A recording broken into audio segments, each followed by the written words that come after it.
का सफर जाहिर है ये कौम कर रही है। मैं आज एक टीवी प्रोग्राम के हवाले से मेरी एक रिकॉर्डिंग थी।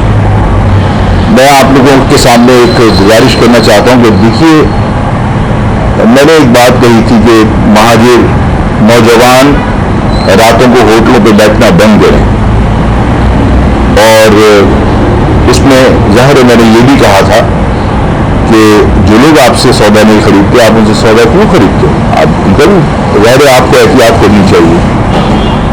उसमें मुझे लोगों ने कहा कि आपने पख्तूनों के खिलाफ बात की है।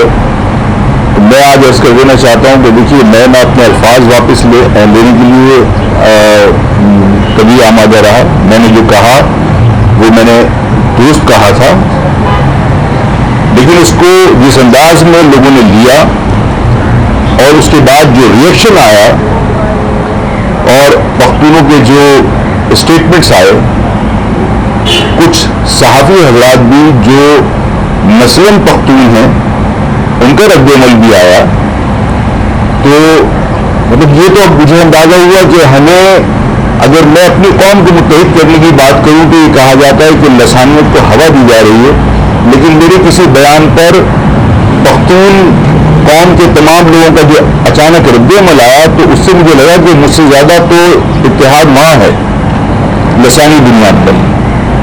अच्छी बात है, हर कौम को मुत्तहिद होना चाहिए। मेरा जिस कौम के हवाले से तासुर हुआ कि मैंने पख्तूनों के खिलाफ बात की, मैंने अगर ये कहा है कि अपने लोगों से सौदा लो तो बुरी बात नहीं, और मेरा पख्तून कौम के अंदर बहुत सारे ताल्लुक हैं, रिश्ते हैं, रिश्तों से मुराद दोस्तियां हैं, और आज भी लोग मिलते हैं। मैंने उनसे भी कहा है, और मैं आपके तवज्जुह से ये बात पख्तून भाइयों तक पहुंचाना चाहता हूं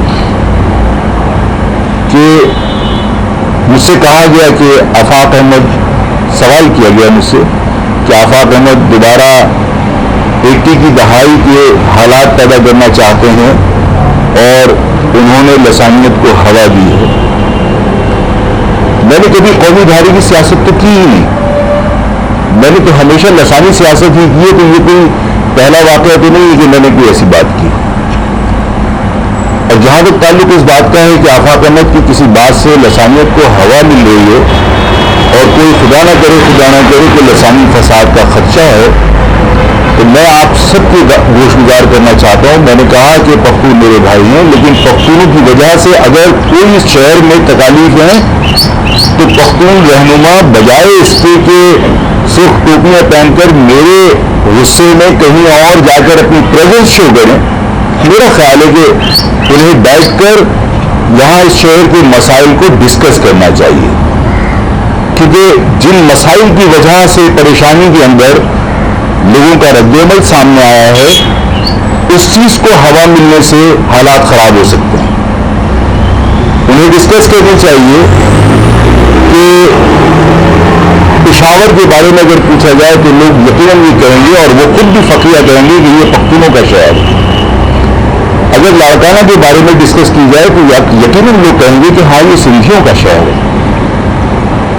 ये अजब समा है, अजीब सी बात है कि जो चीज उनकी वो उनकी, और जो चीज मेरी वो सबकी। ये तमाशा जो है वो हमें कबूल नहीं है। ये शहर जिसमें हमारे बुजुर्ग, हमारे आबा व अजदाद यहां आकर आबाद हुए थे, ये शहर वीरान और गैर आबाद था।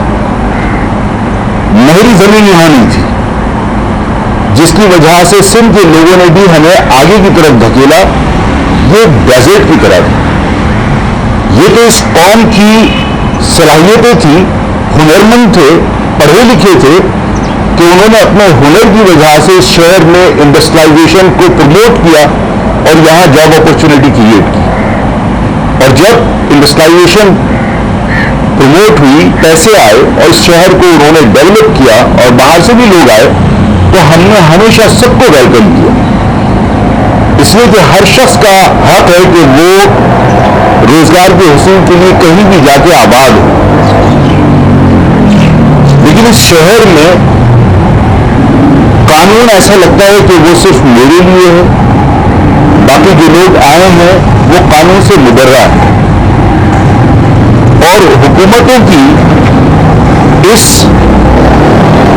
जानिबदारी की वजह से जो लसानी बुनियाद पर है, पठान महाजिर डिफरेंसेस पैदा हुए। पंजाबी सिंधी या पंजाबी महाजिर या सिंधी महाजिर डिफरेंसेस पैदा हुए।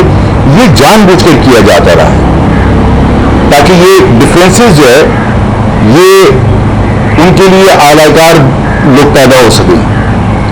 अगर हुकूमतें और हुकूमत के मातहत इदारे तमाम लोगों के लिए कानून को यकसा बना दे और सबके ऊपर उसका अमल दरामद हो, तो ज़ाहिर इस शहर के अंदर किसी को एहसास ये ना हो कि मेरे साथ लसानी बुनियाद पर ज्यादती हो रही है।